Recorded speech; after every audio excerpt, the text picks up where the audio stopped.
Exclusive footage of Raheem Sterling running rapidly towards his next football club. That is right, ladies and gentlemen, Raheem Sterling's next football club, Manchester United, aka The Bin, where your career goes to die. The end of the end for Raheem Sterling, as many Manchester United players, current Manchester United players, former Manchester United players are rapidly finding out that is where your career goes to die. And Manchester City fans have had this debate since he joined Chelsea and the way he left Manchester City as to whether he actually is a legend, does he deserve respect, what he did for the club, for Manchester City in terms of the numbers are very impressive, but the way he left for me, this is the final nail in the coffin. And as a football fan, I think you need to, I think most people understand, if you join your rivals, you become hated. That's just the way of the world. That's the way of football. And Manchester United are very much getting sloppy seconds once again. And we're now talking about tarnished memories for Raheem Sterling. We once sang Raheem Sterling, he's top of the league. And now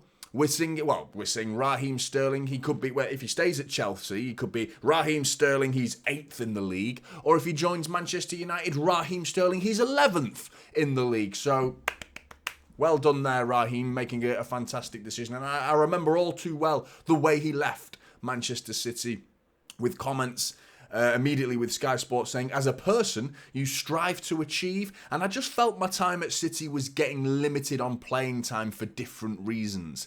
I couldn't afford to waste that time, so I needed to keep that same level and a fresh challenge. An easier challenge is what he meant. A challenge where he wasn't going to be challenged beyond his capabilities because he isn't good enough to continue the levels that Pep Guardiola was demanding. That once he left, we went and won trebles, things like that. We went to different levels of quality that, quite frankly, his inability to put the ball in the back of the net consistently just wasn't there. Too many big chances went missing for me for Raheem Sterling. Fantastic numbers. There is no denying the numbers, and I've got them here for you as well. But not only were these comments a sham, really, to describe staying at City and fighting for your place, to call that a waste of time. Do you know what I mean? So many City players have left the club, and what we describe as legends now. Goals don't make you a legend. Goals do not make you a legend. It can take you years and years to amass that title, legend. It can take 1 second to ruin it. 1 second, one decision, and you can completely destroy your status, whichever side of the pond you're on. Gone. You know, it can completely be destroyed in one decision, 1 second, and it's just completely gone. And I feel like that's what he's done. By the rumours are that it's likely to be joining Manchester United for me. And I mean, I'm not bitter in the slightest about it, because I wasn't bitter when he left Chelsea. I felt like, well, we're better. I didn't miss him. We haven't missed him. We've done better things without him. You know what I mean? It's just like, the reason I'm talking to you now about it is purely because I think this is it. We've finally decided he is not a Manchester City legend. He's finished for me. There's some City fans that were applauding him on the way back to the Etihad when he came back, and there were still some City fans that booed him. I wasn't in either camp, really, because I wasn't too bothered. But one thing he didn't have from me was respect. Remembering the City shirt signing as well, refusing to sign a City shirt, just joined Chelsea in pre-season. Some young lad, a City fan, asking him to sign his shirt. Just a little signature, mate. That's all it takes. Because we remember, we're fine with you joining Chelsea if you want more game time, if that's what the real reasons are. Not the fact that you're getting a bigger pay rise. Nothing to do with that, is it? But other than that, you want more game time at Chelsea. Well, you didn't get that, by the way, first of all. But there's a young City fan who's come there, wants you to sign it. Just as some little goodbye, like, oh, don't forget that's what you did. You spent, 8 years with us, 7 years with Manchester City? Joined in 2015, left in 2022. And you can't sign a young fan's City shirt. You just can't do that. That's too disrespectful to Chelsea. Don't worry about disrespecting City. You absolute sham, mate. An absolute joke. 300,000 a week at City. 325,000 a week at Chelsea. He got a pay rise to go to Chelsea. That's why he went, because he realised he wasn't getting the contract he wanted at Manchester City. And I mean, the rumours are suggesting that he's going to be getting 350,000 to 400,000 a week at United. Marcus Rashford is on 300 grand a week, so he's going to be getting more than that. because he's better than Marcus Rashford. That's the shower of shit that Manchester United have to deal with right now. The talk about levels of inconsistency. Rashford and Sterling in the same squad is just like this throwback to when England just couldn't hit a fucking barn door, and United have just gone, oh, that sounds good to me. Hold my wallet. Have you got a player that needs signing? Have you got a player that his career is coming to an end? He's going to be 30 in December. Oh, perfect. Sign him up. Get him up. 400 grand a week? No problem, mate. Let's get him signed up and let's see his career dwindle and waste away while he gets a fat paycheck at Manchester United and plays football of a very, very dwindling, middling, mediocre standard, Premier League bang average standard where, I mean, the numbers he got at City, by the way, I mean, I've got them here in front of me. In 15-16 season, 11 goals and 8 assists in 47 appearances. 16-17 season, 10 goals and 15 assists, 47 appearances. 17-18 season, 23 goals and 13 assists, getting better, 46 appearances that was as well. In the 18-19 season, 25 goals and 14 assists in 51 appearances. 2021 season, 14 goals and 10 assists in 49 appearances. 21-22 season, his final season at Manchester City, where he complained about game time, 47 appearances in that season, 17 goals and 8 assists. In his 2 seasons at Chelsea, he's got 9 goals and 4 assists in 38 appearances, which was a hamstring injury played a part in that. So there's 13 goal contributions.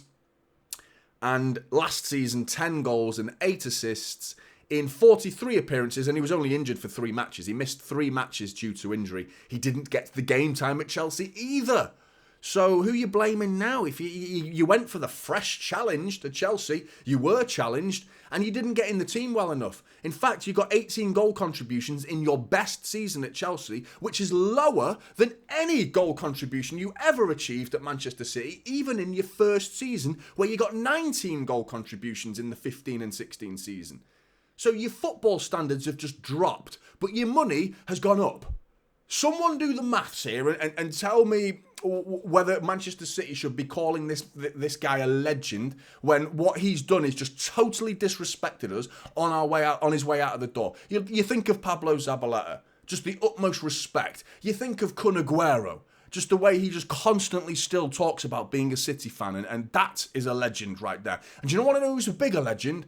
Joe Hart is a bigger legend. Someone who got completely shafted at Manchester City. I mean, Pep Guardiola, he pulls no punches. Do you know what I mean? He gets stuck into the decisions that he wants to make. Joe Hart was never good enough to be a Manchester City goalkeeper.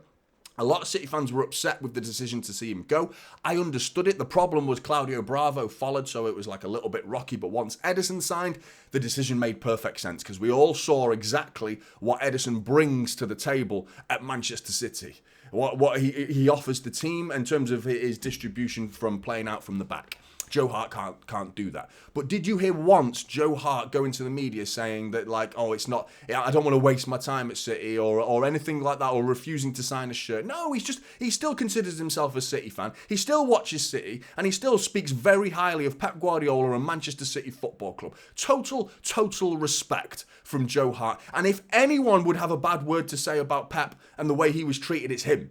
I feel like he has the right to have a problem because I felt like he was harshly treated by. He was a legend at City when he was there, and then it was like, bang, sorry, mate, you're not good enough, you're not suited, you're surplus to requirements, you've got to go. That's the nature of football, but his respect on the way out is why City fans still have a big place in their hearts for someone like Joe Hart, and why a lot of City fans, and even more so with the fact that he's signing for Manchester United, mean it's the end for Raheem Sterling and the relationship with Manchester City fans. For me, it was kind of finished before this, but this is the absolute final nail in the coffin. And you look at the two clubs as well. You look at Chelsea and Manchester United.